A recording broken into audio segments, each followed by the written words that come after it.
It started with the whispers. At first, I thought they were part of the usual asylum ambiance, mumbled delusions, the nervous mutterings of the paranoid. But then I started recognizing my own name in them. Dr. Keegan. Dr. Keegan. Poor Dr. Keegan. The whispers didn't come from the patients. I have been a psychiatrist at Black Ridge Asylum for nearly 8 years. It is an old building, constructed in the early 1900s, and it wears its age in the cracks of its foundation, in the way the walls seem to sink inward. The staff often joke that the asylum has a personality of its own, that it doesn't like change, but they don't joke about it the way people normally do. There's something hushed in the way they say it, like they're scared of being overheard. I never gave it much thought until the night I stayed past my usual hours, the night that changed everything. That evening, I was reviewing patient files in my office when I realized how quiet it had become. Usually the halls were alive with murmurs, the occasional outburst from a patient, the slow creak of footsteps from the overnight staff, but that night there was nothing. I stepped into the hallway. The lights above flickered, humming with that low electric buzz that old fluorescent bulbs make before they burn out. At the far end of the corridor, I saw a figure standing in the dimness. I tensed. "Hello?" I called. The figure didn't move. I took a step closer, my heart beat in my throat. As I neared, the shadows parted just enough to reveal patient 42, an elderly woman named Margaret. She was one of our long-term patients, nonverbal for nearly 2 decades. Severe schizophrenia, catatonia, and bouts of selective mutism.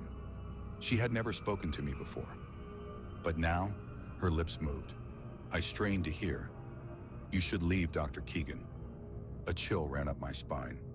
"Margaret?" My voice wavered. "What did you say?" She lifted her eyes to mine, and for the first time in my career, I saw something I never expected to see in a patient. Pity. "It knows your name now." I opened my mouth to ask her what she meant when every light in the hallway went out. The darkness swallowed me whole. Somewhere down the corridor, the whispers began again. But this time, they were coming from inside the walls. The darkness inside Black Ridge Asylum was unlike anything I had ever experienced. It was thick, like it had substance. The kind of blackness that felt as though it was pressing against me, filling my lungs, creeping beneath my skin. And in that darkness, the whispers grew louder. "Dr. Keegan, Dr. Keegan, listen, listen." I fumbled for my phone, using the weak glow of the screen to navigate. The light barely pushed back the shadows, but it was enough to show me that Margaret was still standing there, staring at me with wide, glassy eyes. "Margaret," I said, keeping my voice steady. "What's going on? What do you mean it knows my name?" She didn't answer. Instead, she took a slow step backward, disappearing into her room without a sound. Then the door clicked shut behind her. A breath hitched in my throat. I was alone. No, not alone. The walls breathed. I could hear them, feel them. A low rhythmic pulse, like something deep within the building was inhaling and exhaling. My skin crawled. The sound wasn't mechanical, not the groan of old pipes or the shifting of an aging foundation. This was something alive. I turned and walked, fast. My office was just down the hall. I could get inside, lock the door, and think. But as I passed the other patient rooms, I became aware of something disturbing. The doors were all open. All 20 rooms in this wing should have been locked. But now each door stood slightly ajar, revealing nothing but gaping darkness within. A slow creak echoed from behind me. I turned. At the end of the hall, one of the doors, room 14, was slowly swinging open wider. I swallowed hard. That room had been empty for over a decade. I should have left. I should have turned around and walked straight out of Black Ridge. But instead, I found myself moving toward the open door, the air around me feeling colder with each step. The door was completely open now, revealing the small, padded room inside. It was identical to every other patient's room, except for one detail. The walls. They were covered in writing. long, deep scratches gouged into the plaster as though by frantic, clawing hands. I lifted my phone, shining the weak light over the walls, and my stomach lurched. Every word, every desperate etching in the wall was the same. Dr. Keegan, Dr. Keegan, Dr. Keegan, thousands of times, over and over. Some of the scratches were fresh. Some were old, so deep that they had cut straight through the plaster to reveal something wet beneath. The whispers returned. Come closer. The wall shifted. Something inside it moved. I stumbled back, slamming into the doorframe. The air felt wrong, heavy, aware. And then beneath my feet, the floorboards creaked as if something enormous had just shifted beneath them. That was the moment I finally ran. By the time I reached my office, my hands were shaking. I shut the door behind me, turned the lock, and exhaled a breath I hadn't realized I was holding. This was ridiculous. I was a psychiatrist, a man of science. I spent my career untangling delusions, diagnosing hallucinations, and studying the fragile mechanics of the human mind. I did not run down hallways like some terrified intern just because the lights flickered. I leaned against my desk, forcing myself to breathe deeply. The whispers, the writing, the way the walls moved. No, that wasn't possible. It felt real, but the mind could be deceptive, especially under stress. I hadn't eaten in hours. I had been working long shifts, losing sleep. The mind seeks patterns, even in chaos. Dr. Keegan, Dr. Keegan, Dr. Keegan. I gritted my teeth, trying to push the image from my mind.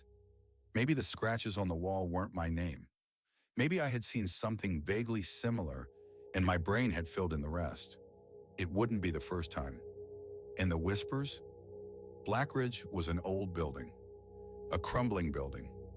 There were cracks in the foundation, shifting pipes, drafts that ran through the walls like unseen fingers. Maybe I had been hearing air ducts groaning, or the distant echoes of patients speaking in other wings. Sound had a strange way of traveling in these halls. I clung to those explanations like a lifeline. There was one thing I couldn't explain, though. Margaret. She had spoken my name, not just my name. She had warned me. I grabbed her patient file from the cabinet, flipping through the pages with more force than necessary. Margaret Everly. Admitted, September 17, 1984. Diagnosis: schizophrenia, catatonia, selective mutism. Status: nonverbal since 2002. My pulse quickened. She hadn't spoken in 20 years. But tonight she had looked at me with eyes full of pity and said, "You should leave, Dr. Keegan." My office suddenly felt too small, the air too thick.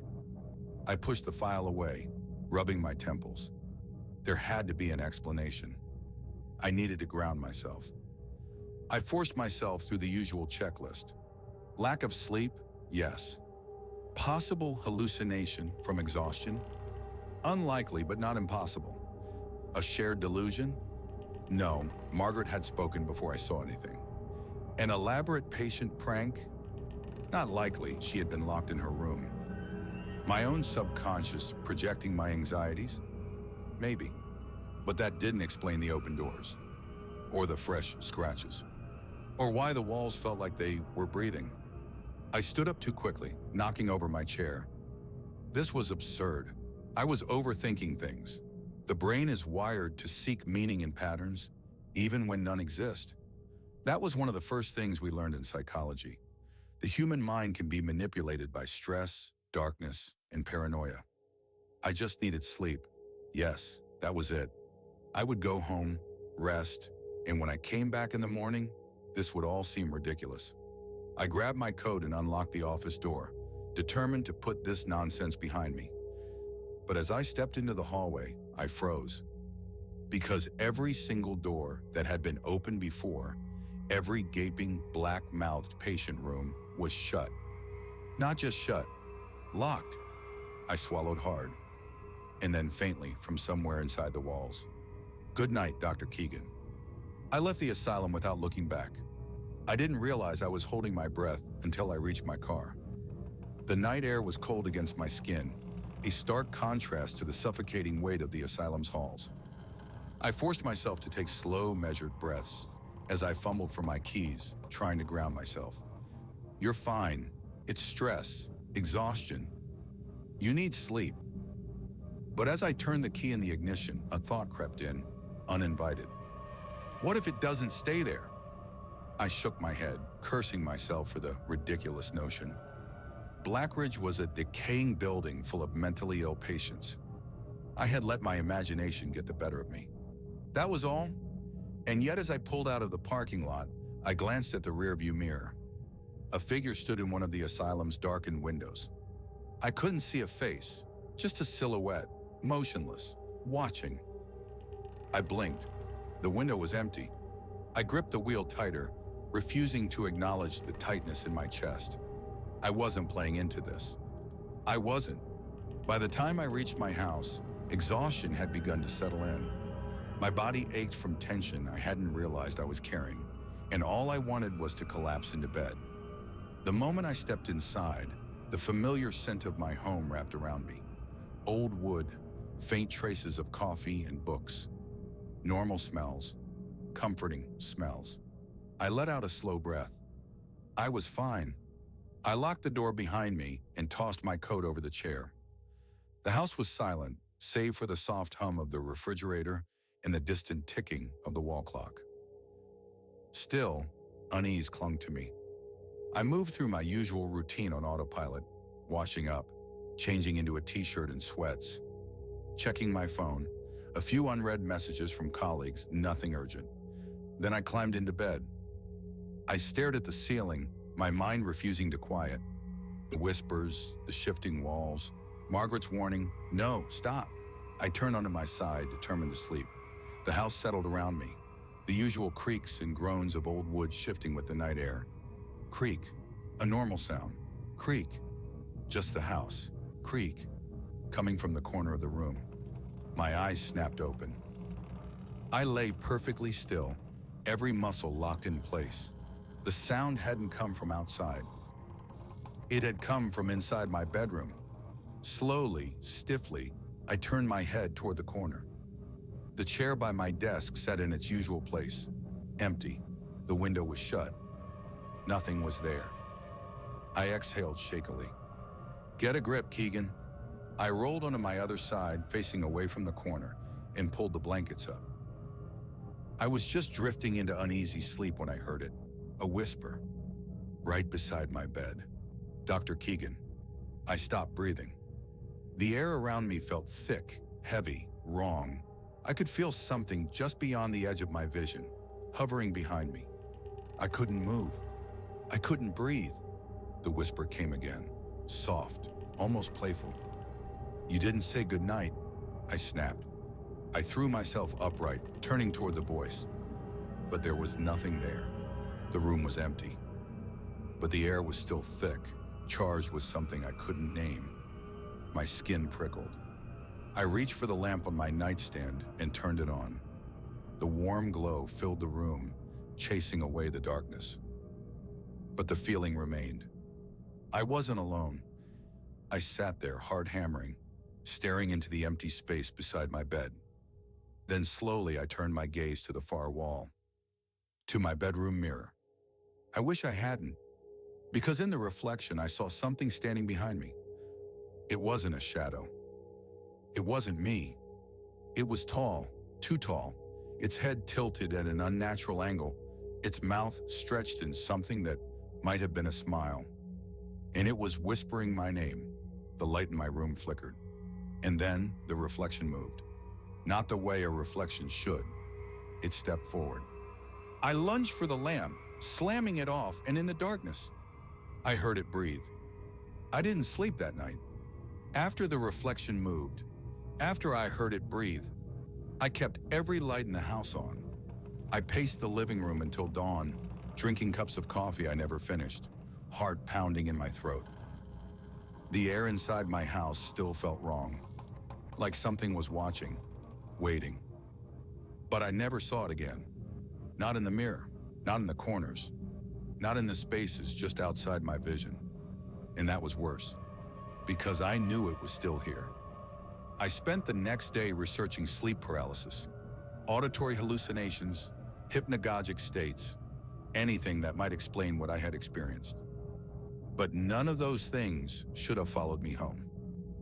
By nightfall, I was beyond exhausted, but the thought of sleeping in that room, of seeing it again, made my stomach twist. I needed a way to get rid of it. If I was being logical, I should have seen a colleague, a psychologist, a neurologist, someone. But logic had nothing to do with what was happening to me. So I went back to the asylum. I parked outside the old iron gates, gripping the steering wheel so hard my knuckles turned white. The building loomed in the darkness, its windows black and empty.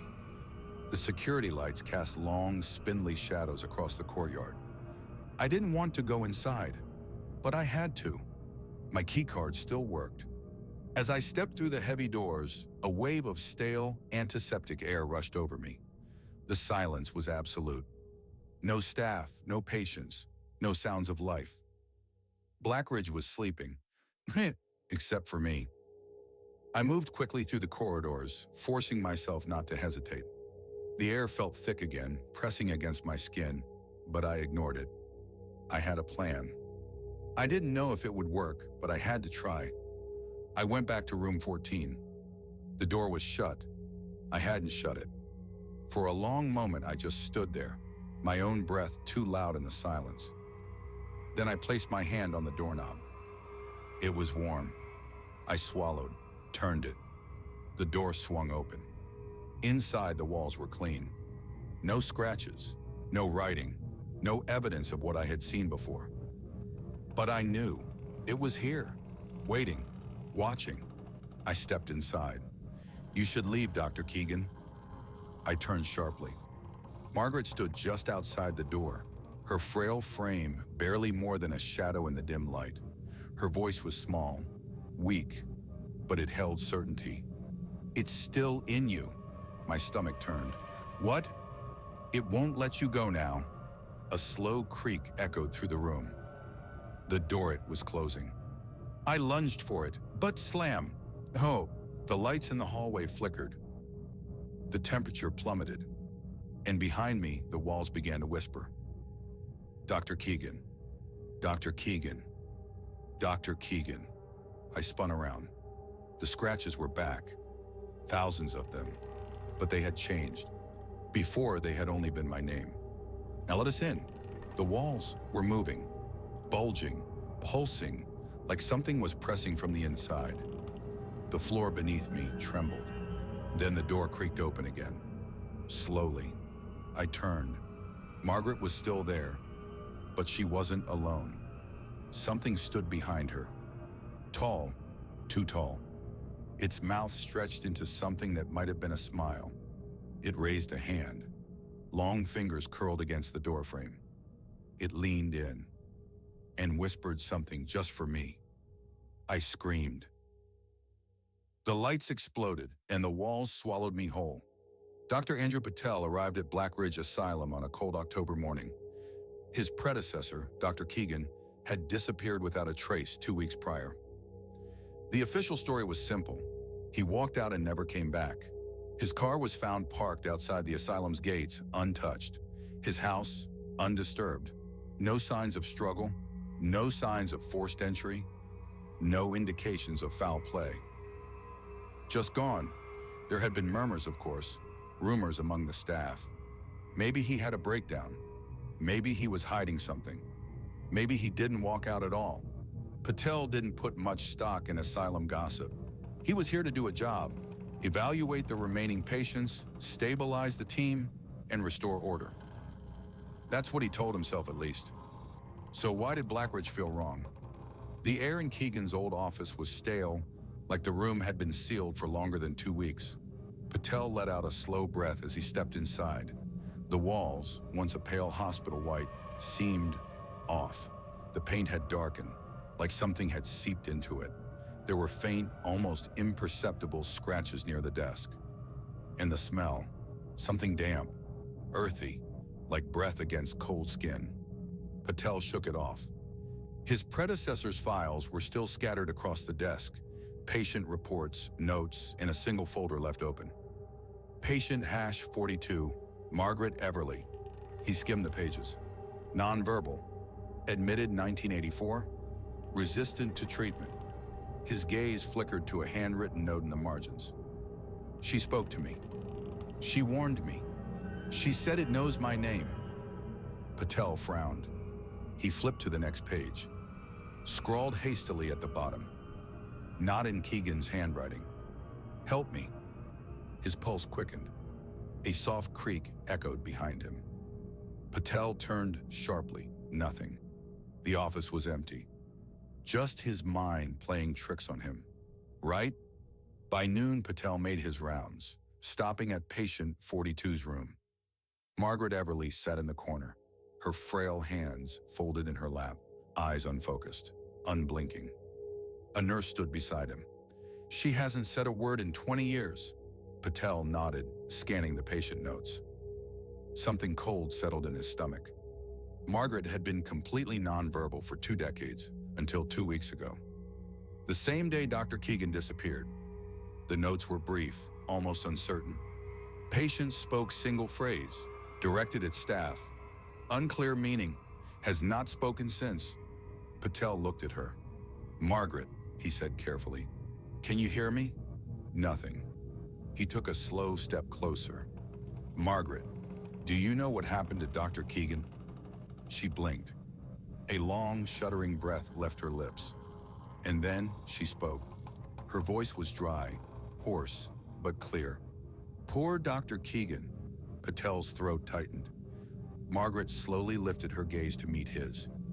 And in her cloudy, distant eyes, there was something else. Something that saw him. Now it knows your name too. The light overhead flickered. The air shifted. From somewhere deep inside the asylum, the walls began to whisper. Dr. Patel. Dr. Patel. Dr. Patel. His blood ran cold. And in the silence before the lights went out, before the air shuddered against his skin, Doctor. Patel finally understood. Keegan hadn't disappeared. He had been taken, and now it was his turn.